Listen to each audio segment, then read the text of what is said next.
नमस्कार दोस्तों, मैं संदीप आपका स्वागत करता हूं। दोस्तों, हम लोगों ने वचन पढ़ लिया है, लिंग पढ़ लिया, आज कारक पढ़ेंगे। कारक को आज बड़े अच्छे तरीके से बहुत कम समय में हम लोग समझेंगे और इसके बाद हम आप लोगों को लगभग 40 से 50 क्वेश्चन लिंग, कारक और वचन से संबंधित प्रश्नों को कराएंगे ताकि आपका अभ्यास हो जाए। देखिए दोस्तों, आप पढ़ कितना ले रहे हैं बहुत मायने नहीं रखता। मायने रखता है प्रश्न के स्वरूप को समझकर उसको हल करने की योग्यता होना। इसलिए प्रैक्टिस करना बहुत जरूरी है। समय बिल्कुल कम है, हम भी मानते हैं, लेकिन आप अगर प्रैक्टिस करते हैं तो वह भी आपके लिए ही उपयोगी है। ऐसा नहीं कि हम लोग सब कुछ अंदर लेते ही जाएं और कुछ बाहर निकले ही नहीं। तो प्रश्न को जरूर हल करिएगा। मैं बार बार आपसे निवेदन करता हूं कि जितना आप पढ़ते हैं उससे ज्यादा प्रैक्टिस करिए। प्रैक्टिस ही आपको परीक्षा में सफलता के रास्ते खोल देगी और वहां तक पहुंचा देगी। इसलिए आपको प्रैक्टिस करना है, इस बात का आपको ध्यान देना होगा, इस बात का आपको ध्यान देना होगा दोस्तों। ठीक है दोस्तों, चलिए आइए देखते हैं इसमें कारक का अर्थ क्या होता है भाई। कारक का साधारण अर्थ होता है कार्य करने वाला, कार्य करने वाला। और हिंदी में कारक की कुल संख्या कितनी है? 8। हिंदी में कारक की कुल संख्या कितनी है? 8। यहां से प्राय प्रश्न पूछ लेता है। यहां से तो सामान्य प्रश्न पहले कारक के चिन्हों को पूछ लेता है कि कारक के कौन से चिन्ह क्या है।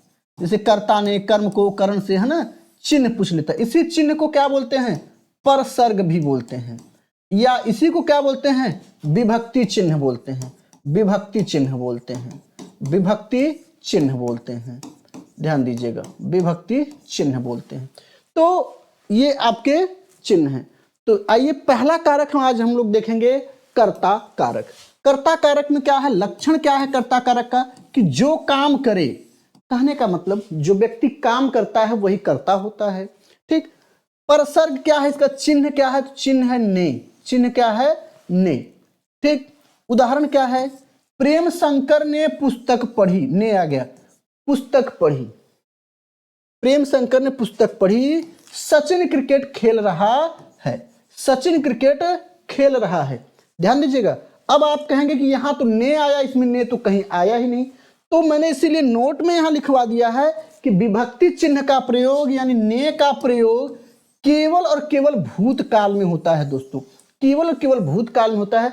वर्तमान और भविष्य काल में ने कारक चिन्ह का प्रयोग नहीं होता है। यह आपसे पूछा गया है। ठीक। तो सचिन क्रिकेट खेल रहा है। भाई क्या खेल रहा है? क्रिकेट। लेकिन कौन खेलने का काम कौन कर रहा है? तो यहां क्या है? कर्ता कौन है? सचिन है। ठीक। नेक्स्ट, कर्म कारक। कर्म कारक का लक्षण क्या है? कि जिस पर क्रिया का फल पड़े। आप कोई काम करते हैं और जो उसका फल पड़ता है वही क्या होता है?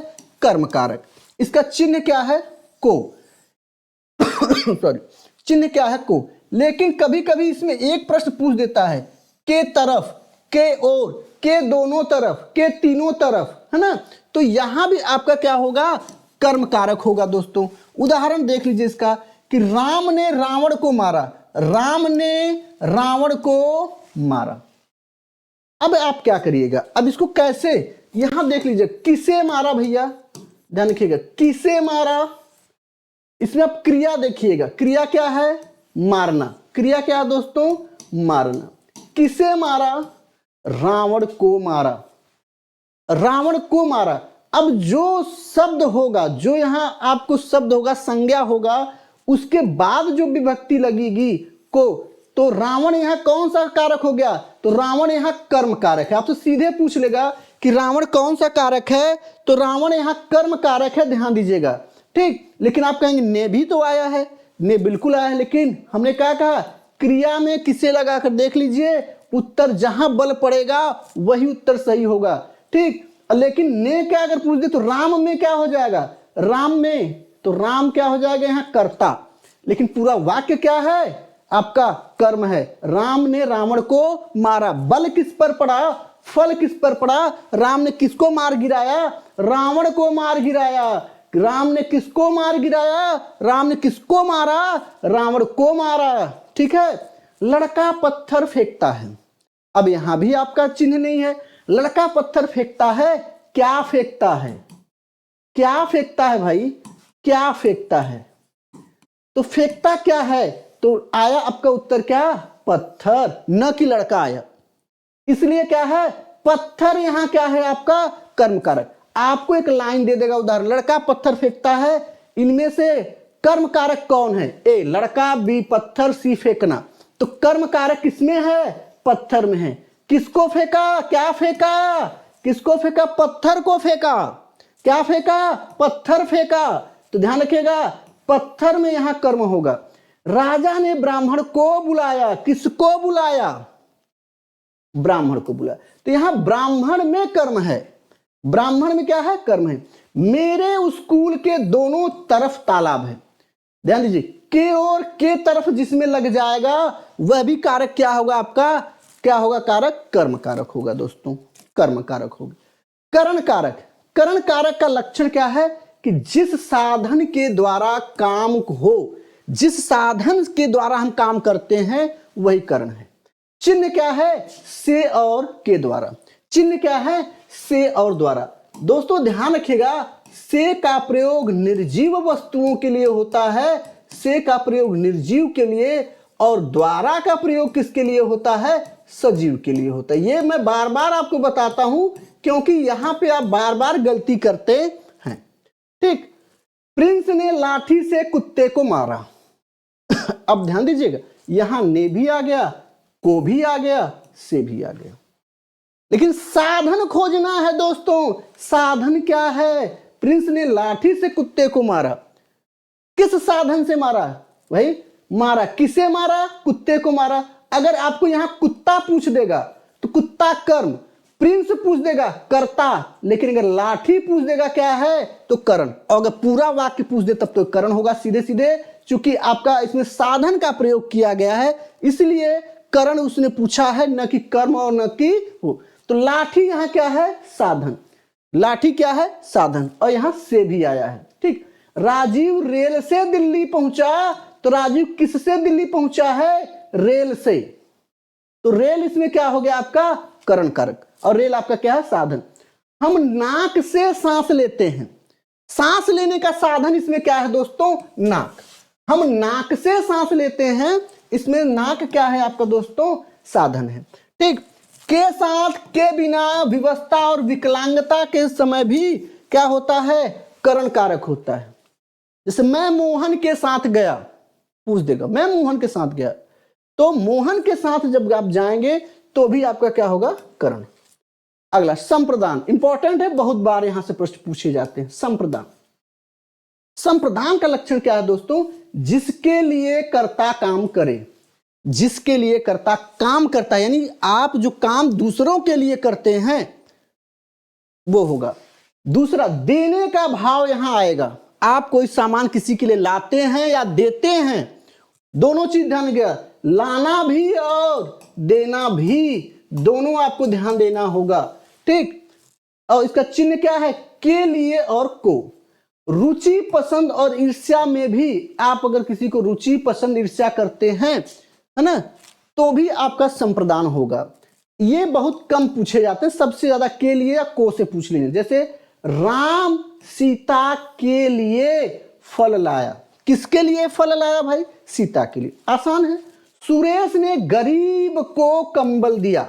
अब देखिए को भी आया है और को के साथ देने का भाव भी आया है, देने का भी भाव आया है, को के साथ देने का भी भाव आया है, तो यहां क्या हो जाएगा? गरीब में कौन सा होगा? गरीब में कौन सा कारक होगा? तो गरीब में संप्रदान कारक होगा।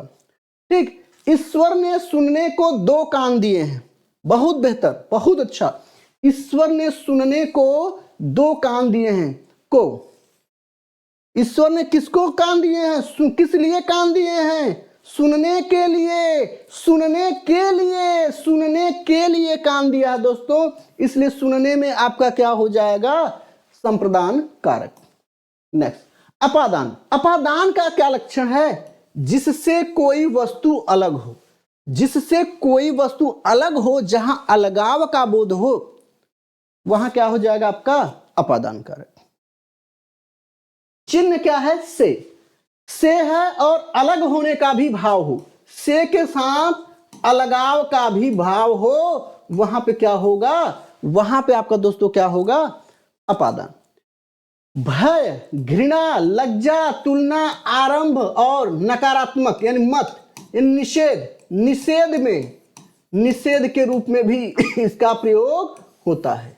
निषेध के रूप में भी इसका प्रयोग होता है। उदाहरण क्या है?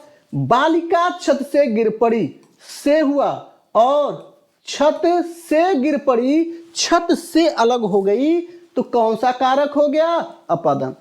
शिवम बिल्ली से डरता है। यहां भाई बिल्ली से, शेर से, कुत्ते से, कौवे से जब आप डरेंगे तो उसके पास जाएंगे कि भागेंगे, उससे दूर जाएंगे? सांप से ना तो क्या करेंगे? उससे डरेंगे तो भागेंगे। तो कौन सा हो गया? मैंने यहां लिखवाया है भय यानी डर होगा तब भी होगा। रुचि निधि से योग्य है, ध्यान रखिएगा तुलना आ गया। जब दो व्यक्तियों, दो वस्तुओं के बारे में तुलना हो तब भी आपका क्या होगा? तब भी आपका क्या होगा दोस्तों? अपादान होगा। चलिए बताइए विशेषण की ये कौन सी अवस्था में आएगा, चूंकि यहां तुलना भी किया जा रहा है। ठीक, रुचि निधि से योग्य है, यह भी अपादान। मधु अपने पति से लजाती है या मधु अपने सास से लजाती है ना? तो मधु पति से लजाती है तो भी यहां क्या होगा? लज्जा का बात होगा। सड़क पर मत खेलो, सड़क पर मत खेलो, ये निषेध है। मत खेलो भी आ गया, इसलिए यहां पे क्या हो जाएगा? अपादान। एक प्रश्न का हमारे उत्तर दीजिए आप लोग। मोहन ने चाबी से ताला खोला।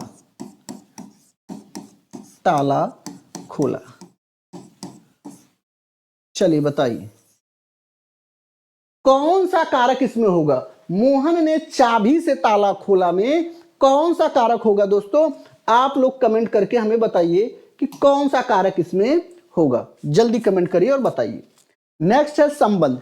संबंध का क्या है कि दो वस्तुओं, दो व्यक्तियों के बीच जो शब्दों को जोड़ता है और उनके बीच के संबंध को दर्शाता है, उसी को संबंधवाचक। इसका चिन्ह क्या है? काके की, रारे री, नाने नी। अक्सर आपका ध्यान दीजिएगा कि काके की, रारे री से ही आपका क्लियर हो जाता है। ठीक, उदाहरण क्या? मेरी अपनी बहन, मेरे मित्र मुन्ना की माता अश्विनी के पिता यहां आए थे। अश्विनी के पिता यहां आए थे, तो ये शब्द आपका क्या है? संबंधी, सबसे आसान है। अगला देखते हैं दोस्तों, इंपॉर्टेंट है अधिकरण। अधिकरण का है कि जिस पर या जिसमें कर्ता काम करता है, जिस पर या जिसमें कर्ता काम करता है। में या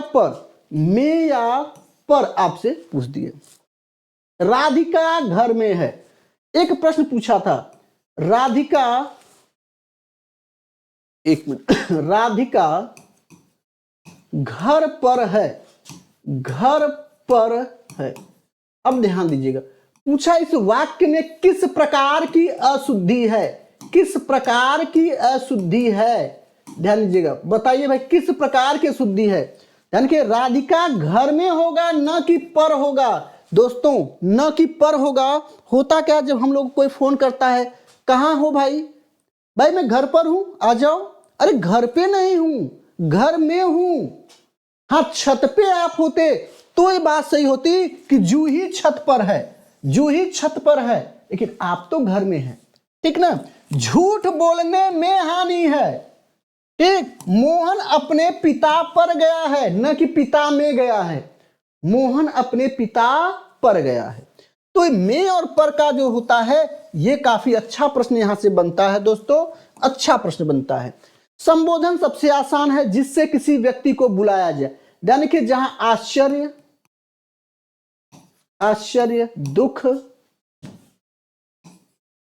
शोक, है ना, सॉरी, दुख, शोक, घृणा, हास्य, है ना, ऐसे शब्द आए और जिसमें क्या हो आपका ये चिन्ह हो। कौन सा चिन्ह है भाई? ये संबोधन चिन्ह इसको बोलते हैं, विस्मयादि बोधक चिन्ह इसको बोलते हैं। ये जब आ जाए विस्मयादि बोधक चिन्ह तो आपका कौन सा हो जाएगा? संबोधन। जैसे इसमें अरे, हे, ओ, हे मुनि आओ, हे मुनि आओ, फिर अरे, तू यह क्या करता है, तो यह क्या हो गया, संबोधन कारक हो गया। ठीक है दोस्तों, हम अब इस पर क्या करेंगे, आपको 40 से 50 क्वेश्चन है, जो भी क्वेश्चन की संख्या बन पाए उतने क्वेश्चन को हम लोग करवाएंगे। सेशन कैसा लगा कमेंट आप लोग जरूर करिए, कमेंट नहीं करते हैं और शेयर कर दीजिए अपने स्टेटस, फेसबुक, व्हाट्सएप, इंस्टाग्राम, हर जगह इसको शेयर कर दीजिए दोस्तों। पूरे यूपीपी, टीईटी, एसएससी, जीडी, किसी परीक्षा में हिंदी पूछी जाती है, पूरा कंप्लीट कोर्स हम कराएंगे इस पे यूट्यूब पे और बेहतर तरीके से कराएंगे दोस्तों। जय हिंद।